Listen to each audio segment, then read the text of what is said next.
దేశవ్యాప్తంగా కురుస్తున్న భారీ వర్షాలతో నిత్యావసర సరుకులు కూరగాయల రేట్లు మండిపోతున్నాయి. ఇప్పటికే ఉల్లి హాఫ్ సెంచరీ కొట్టగా టమోటా సెంచరీకి రీచ్ అయింది. ఇదే బాటలో ఇప్పుడు మొక్కజొన్న పొత్తుల రేట్లు పెరిగాయి. ఎడతెరిపి లేకుండా కురుస్తున్న వర్షాలు, చలి తీవ్రత పెరగడంతో వేడివేడిగా మొక్కజొన్న పొత్తులు తినేందుకు ఇష్టపడుతున్నారు నగరవాసులు. దీంతో తెలంగాణలో మొక్కజొన్న పొత్తులకు భారీగా డిమాండ్ వచ్చింది.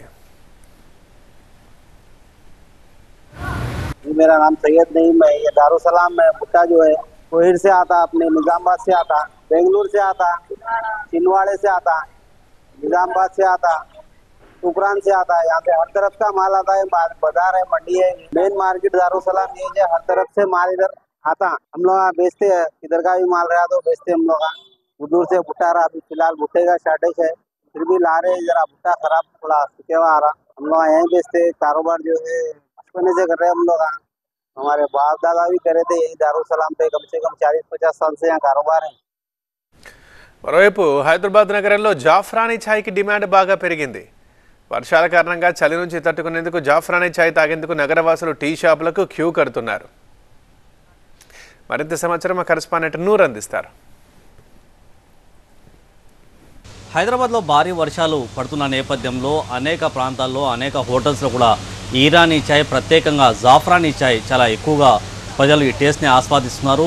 మనం జనరల్గా చూసుకుంటే గంటల తరబడి చాలా పాలను అయితే వేడి చేస్తారు. వేడి చేసిన తర్వాత కుంకుమ పువ్వు ఆ పాల్లో కలిపి తర్వాత ప్రత్యేకంగా డికాషన్, గంటల తరబడి ఛాయ్ పత్తితో వేడి చేసిన డికాషన్తో ఈ ఛాయ్ తయారు చేస్తారు.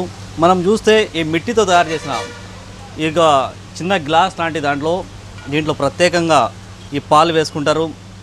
గంటల తరబడి, అది కూడా గంటల తరబడి ఈ పాలు వేడి చేసిన తర్వాత సుమారు 10-12 గంటలు ప్రత్యేకంగా ఈ డికాషన్ని కూడా వేడి చేస్తారు. ఇలా వేడి చేసిన తర్వాత ఈ ఛాయ్లో అంటే ఒక పక్క మట్టి గ్లాసు, మరో పక్క గంటల తరబడిన పాలు, సుమారు 10 గంటలు వేడి చేసిన డికాషన్తో పాటు ఈ కుంకుమ పువ్వు ఇలా వేసుకున్న తర్వాత ప్రత్యేకంగా ఈ మిట్టి గ్లాస్లో ఉన్న ఈ డికాషన్ చేస్తే చాలా టేస్టీగా ఉంటుంది. చాలా గంటల తరబడి బాడీలో కూడా శరీరాన్ని చలితో తట్టుకునే శక్తి ఉంటుందనేది కూడా ప్రత్యేకంగా ఈ వ్యాపారస్తులు చెప్పుకొని వస్తుంటారు.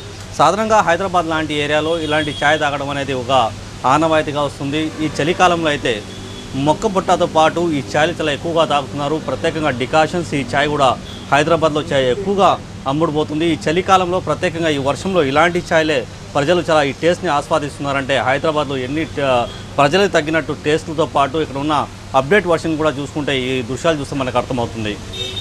కెమెరామెన్ వెంకట స్వామితో నూర్ మొహమ్మద్, TV9 హైదరాబాద్.